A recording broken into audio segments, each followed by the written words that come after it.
In the TCG industry, there is a well established hierarchy of games, the top of which has yet to be broken in over 2.5 decades. The top dog historically is Magic the Gathering, boasting a staggering player base of 50 million worldwide. With it being the first trading card game ever made, it has mechanics that are objectively antiquated and flawed, but are too baked into the foundation of the gameplay to ever be changed. Grand Archive, by comparison, has nowhere near as many players, but is a tenth the age of Magic the Gathering, and Result has decades of games to review and create a gameplay experience that is refined with better mechanics. In this video, I will be going over the similarities between Magic the Gathering and Grand Archive, why I believe Grand Archive does better, and the reason I choose Grand Archive as the more fun game to play than Magic. This is an introduction to Grand Archive for Magic the Gathering players. The first thing to go over is the primary win condition of Grand Archive and Magic. It is very similar, but just a little bit tweaked. In Magic, you have a starting life total of 20 or 40, depending on what format you're playing, and it ticks down. You lose the game if it reaches 0. Alternatively, Grand Archive, you start with 0 damage, and it ticks upward. You lose the game if your damage equals or is greater than your life total, which is in the bottom right corner of your champion. Your champion can level up and gain more life to make it harder for them to die, but you can't go above a certain life total. The first mechanic that Magic the Gathering does wrong, that I think Grand Archive has a very good alternative to, is the resource system. The resource system for any card game is how you play your cards. For Magic, their answer to that was an idea called land cards. So, as we see on the left here with Stormcrow, one of the most powerful Magic the Gathering creatures, you need at least 1 blue mana and 1 mana of any color to summon him. Now, how you get that mana primarily is through these things called land cards, like Island. Land cards you tap and they create mana, but you need to draw them from your main deck, which means if you don't draw your land cards, you can't play your other cards. And conversely, if you draw only land cards, then you have all of these resources to play nothing. There is a mulligan system in Magic, but ultimately you are at the mercy of your top decks. There are certain games where you're just not going to be able to play. And this is a fundamental issue to this card game. Alternatively, with Grand Archive, you have its cost displayed in the top left corner, and it asks for 4 cards. How you play Fireball is you take any 4 cards from your hand, you play them face down until your next turn when they come back to your hand. Meaning, every single card in your hand, as long as you meet the elemental requirement in the top right, you can play. So, instead of needing a third of your deck to be dedicated to a specific type of card that allows to play your other cards, every single one of your cards can be used to play any of your other cards. And I think that makes for a much better gameplay experience. makes so you have a lot less dead hands. You're not passing the turn without doing anything more. And this is just the optimal way to have cards be paid for. You can't have a cost of 0 for things, otherwise things can get very broken. But with this system, you simply have to put cards down for a momentary part of the game, and you just get them back the next turn. But you're never stuck like you can be in Magic. The next mechanic is the mulligan. Not every card game has a mulligan system, and many of them are different. Magic's answer to the mulligan system is you draw your 7 card starting hand, and if you don't like it, you can shuffle it back into your deck, draw a new 7, and you can continue to do this until you're happy with your hand. And once you are, you put number of cards from your hand to the bottom of your deck equal to the number of times you mulliganed. This is fine, but by shuffling your entire hand back, there is a possibility you draw the same exact hand or close to it, which can be very frustrating in a game where you need to specifically see your land cards in order to play your other cards, and where some of the costs of your cards are going to be lower than others. You need to really get a specific type of hand you want to see for you to be able to play the game. As we can see with Grand Archive, the mulligan is conditional, and I will go over what that means now. In Grand Archive, players don't draw their hands at the start of the game. Instead, the first player materializes their card, their spirit, and that spirit's ability gives them their starting hand. The basic spirit, Spirit of Fire, draws you 7 cards, and there is no mulligan to that. You are stuck with those 7 cards. However, if when building your deck, you want to craft your starting hand more often to see combo pieces, or you're playing late game cards you don't want to see early, you can play one of the special spirits that they created in future sets. First of which being Spirit of Serene Fire, which does glimpse 6 in Magic. That would be scrying. So you glimpse 6, and then you draw 6 cards. So on those first 6, any that you don't want to see, you put to the bottom, and then you get to draw that many cards. There's no penalty. The only penalty to playing this spirit is you're drawing 6 instead of 7. It also has an additional ability, Lineage Release, that helps against aggro decks, but we'll just go on to the next special spirit, Fragmented Spirit. Fragmented Spirit does the same thing where you scry 6 and draw 6, but then you also get a Spirit Fragment token that draws a card for free by sacrificing it a little bit later in the game. So you'll get all those 7 cards, just only 6 at the start. And then there's Spirit of Fortuitous Fire, which is, it's just bad. It scries 7 and draws 7, which would seem like that's the best option. But you don't draw the cards into your hand. You draw them into your memory, the place you play cards face down until they come back at your next turn. And so you are forfeiting your first turn of the game, giving your opponent free reign to do whatever they want.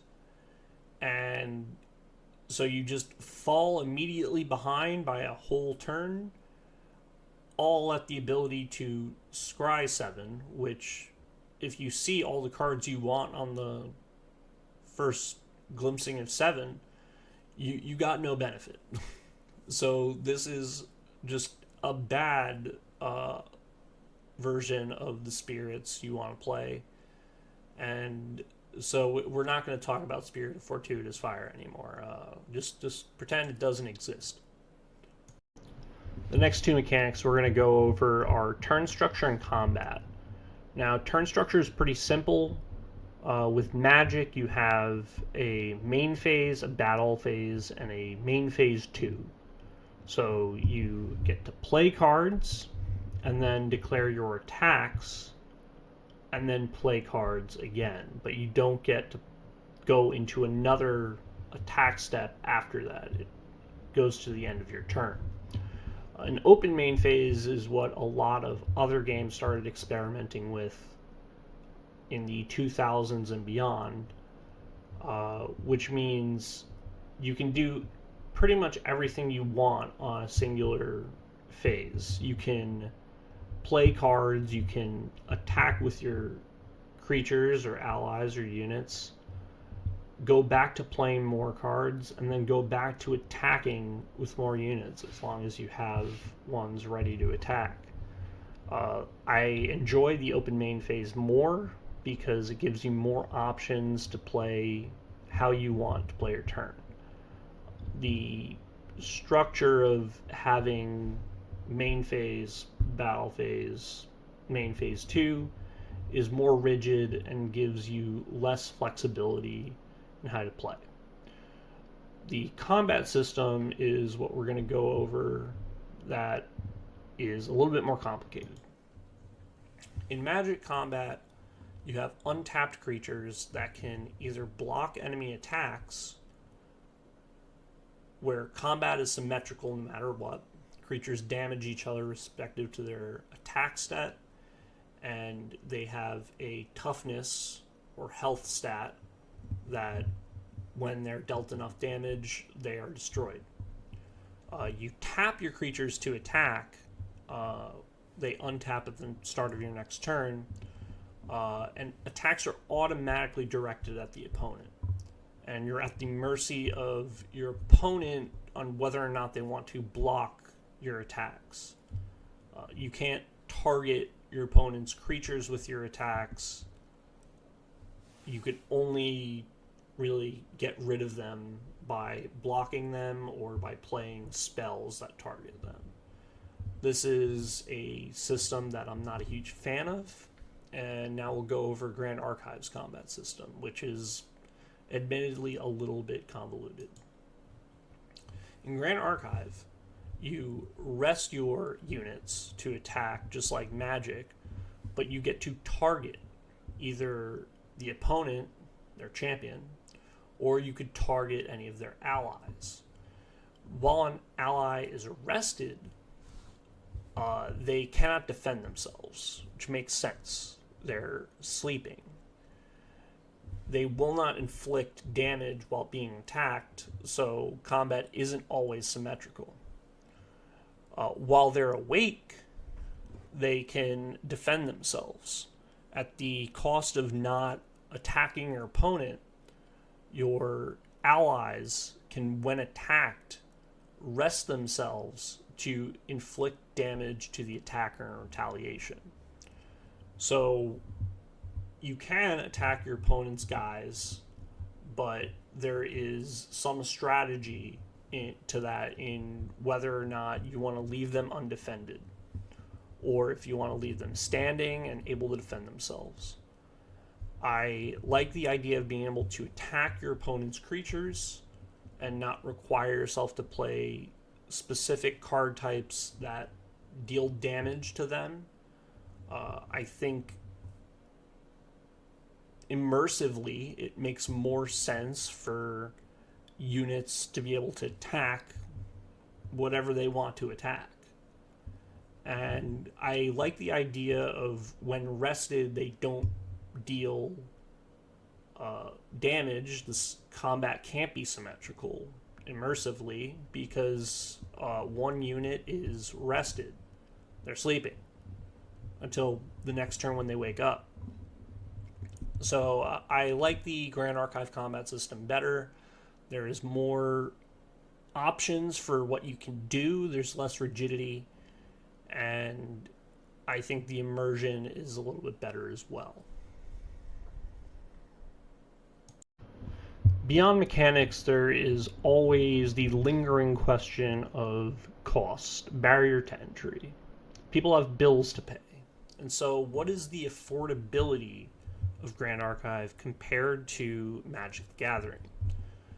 Here I have for Magic the top 8 decks of the most recent standard tournament that is of respectable size. And as we can see, some of the decks are pretty expensive at the $600 mark, while others like the Gruul Delirium deck are $113. So there's a large discrepancy. There's a big difference between decks. But ultimately, the general average for a standard deck in Magic is going to be looking at about $350, which isn't too bad. There are some games that are much cheaper, but I think this is probably the average you're looking at for most modern card games. Now we look at Grand Archive.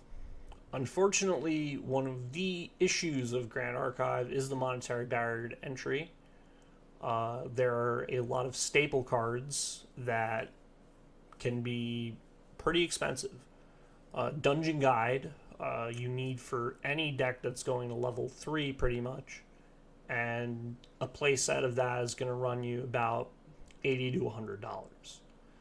$100. You're generally going to be wanting to play a Divine Relic in your material deck, which is a side deck, and luckily you only need one Divine Relic. You're only allowed to play one, but the best ones, Grand Crusader Ring, as we can see here, is $64 on TCG Player at this moment. All of them are going to run you $60 to $100, which is packing another $100 onto your first deck. And then currently in the format, we have a very popular package, the Spectre package, which runs 4 copies of Liminal Guide, a $47 card that is norm and thus can go in any type of deck. And so that'll run you $160 to $200 for a playset. Ultimately, Grand Archive can get pretty expensive. However, with the average deck cost being $500, that comes with the caveat that a lot of these cards are playable in multiple different decks. They're staple cards. So once you buy them the first time, you don't have to buy them again when you're building a new one. So I'm gonna say it's pretty unfortunate that Grand Archive is as expensive as it is right now. I hope that could potentially change with reprints in the future, but I have to give the unbiased answer here. Magic is technically more affordable than Grand Archive. In conclusion, we're going to get to why I favor GA over Magic the Gathering. First, the obvious is the game design. I think Grand Archive is strictly better designed from a fundamental standpoint than Magic the Gathering. And that isn't entirely Magic's fault. Again, Magic is the progenitor to all trading card games. Everything that comes out owes it to Magic the Gathering for where they are now. However, with that said, the land system, the mulligan system, the combat, I think Grand Archive outdoes Magic on so many parts of its design that it's just undeniable. Grand Archive is the more fun game, and I think the more skill-based game, even, to play. Next is the company in charge. Wizards of the Coast is one of the most morally bankrupt companies in the industry. I will stand 10 toes down on this. They are scum. What they have done to Magic in the past 10 years in terms of its monetization, the pushing of so many bad products, the worst of which being 30th anniversary $250 packs for proxy cards. But even collector boosters, I think, are pretty predatory and are just not good for the game. They made opening normal packs less special, which I think is wrong. Weebs of the Shore, while their name may be a little bit ridiculous, I think have a lot of integrity at this point, and their events are really, really well done. I have a lot of respect for them. Even when I wasn't a huge fan of Grand Archive, I was a huge fan of the company in charge because of how they treat their local game stores that they send product to run tournaments, and how they treat the players with respect. This is an undeniable upgrade if you want to get away from supporting a company that doesn't support you. Next is community. It's a little bit of a subjective thing, but back when I did play Magic occasionally in standard tournaments, pretty much every single tournament there was at least one person I played that made me regret playing in the tournament altogether. Just really bad attitudes, poor sports, angle shooters, salty people. You know, I could go on and on. Grand Archive, even the players that I could recognize come from more heavily competitive games like Magic and Yu-Gi-Oh! That I've played, were in much better disposition and seem to be having a lot more fun. And I don't know if the community being more healthy is due to the game being more fun, or it just attracting a better clientele. But I favor the Grand Archive community over the Magic community so significantly I couldn't really explain it in just the small amount of time. And the final reason I'll go over is wallet fatigue and product release schedule. Magic the Gathering, I know from working at a card shop, releases products so quickly between secret layers, main sets, commander decks. They release so many products that it can feel overwhelming to the consumer. Not everyone needs every product, but you generally want to go to all the pre-releases, and open packs from every new set. That's, part of the fun. But, everyone has a budget, and wallet fatigue is a real thing that has definitely been felt by a lot of my friends, a lot of customers in the past couple of years. Just too many products being released per year. Grand Archive doesn't have that problem. Grand Archive has a release schedule of 4 main sets per year, well spaced out.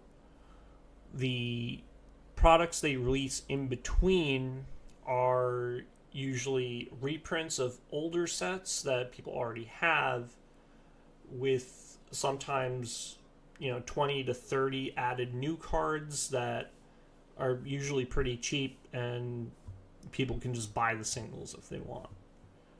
I don't think that they have yet reached a point where I experience wallet fatigue, and I also enjoy releases a lot more because they aren't every 2 months.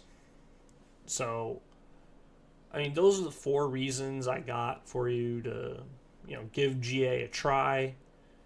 But ultimately, it's a new game, and I can see the skepticism for any new game, even if it's already gotten to the 3-year point. I think it's worth a try. If you have the money to, you know, buy a competitive deck, attend some store regionals, ascents, I suggest it heavily. I think it's very worthwhile, and I hope to see some of you at the next ascent I attend.